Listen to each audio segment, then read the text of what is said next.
بسم اللہ الرحمن الرحیم۔ دنیا میں بہت کم لوگ ایسے ہوتے ہیں جو دنیا کا نقشہ بدل کر رکھ دیتے ہیں، اور بانی پاکستان محترم قائد اعظم محمد علی جناح رحمۃ اللہ علیہ کا شمار ایسی ہی گورے نایاب شخصیات میں ہوتا ہے۔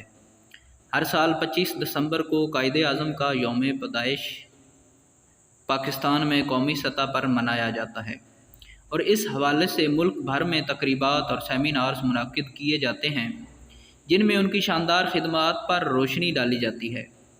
آئیے ان کی زندگی کے چند واقعات آپ کے سامنے پیش کرتے ہیں جو ہمارے لیے اور آج کے سیاستدانوں کے لیے بالخصوص مشعل راہ ہیں۔ وقت کی پابندی کتنی ضروری ہے۔ وفات سے کچھ عرصے قبل بابائے قوم نے اسٹیٹ بینک آف پاکستان کا افتتاح کیا۔ یہ وہ آخری سرکاری تقریب تھی جس میں قائد اعظم اپنی علالت کے باوجود شریک ہوئے۔ وہ ٹھیک وقت پر تقریب میں تشریف لائے۔ انہوں نے دیکھا کہ شرکاء کی اگلی نشستیں ابھی تک خالی ہیں۔ انہوں نے تقریب کے منتظمین کو پروگرام شروع کرنے کا کہا اور یہ حکم بھی دیا کہ خالی نشستیں ہٹا دی جائیں۔ حکم کی تعمیل ہوئی اور بعد کے آنے والے شرکاء کو کھڑے ہو کر تقریب کا حال دیکھنا پڑا۔ ان میں کئی دوسرے وزراء اور سرکاری افسر کے ساتھ اس وقت کے وزیر اعظم خان لیاقت علی خان بھی شامل تھے۔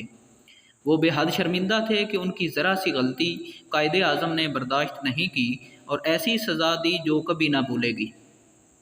1920 میں جب قائد اعظم محمد علی جناح کی شادی ہوئی تو انہوں نے اپنے غسل خانہ کی تعمیر میں اس وقت کے 50,000 روپے خرچ کیے، مگر یہی جب گورنر جنرل کے عہدے پر فائز ہوئے تو قائد اعظم 1.5 روپے کا موزہ لینے سے انکار کر دیتے ہیں اور کہتے ہیں کہ غریب مسلمان ملک کے گورنر کو اتنی مہنگی چیز نہیں پہننی چاہیے۔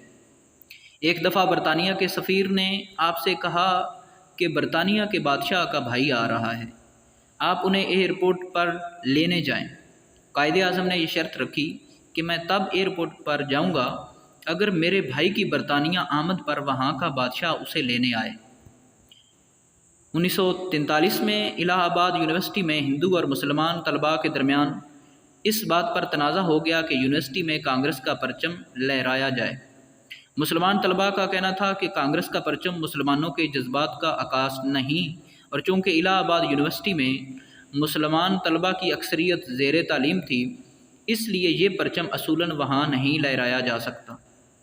ابھی یہ تنازع جاری تھا کہ اسی سال پنجاب یونیورسٹی کے مسلم طلباء کی یونین سالانہ انتخاب میں اکثریت حاصل کر گئی۔ یونین کے طلباء کا ایک وفد قائد اعظم کے پاس گیا اور درخواست کی کہ وہ پنجاب یونیورسٹی ہال پر مسلم لیگ کے پرچم لہرانے کی رسم ادا کریں۔ قائد اعظم نے طلباء کو مبارکباد دی اور کہا اگر تمہیں اکثریت مل گئی ہے تو یہ خوشی کی بات ہے، لیکن طاقت حاصل کرنے کے بعد اپنے غلبے کی نمائش کرنا نازیبا حرکت ہے۔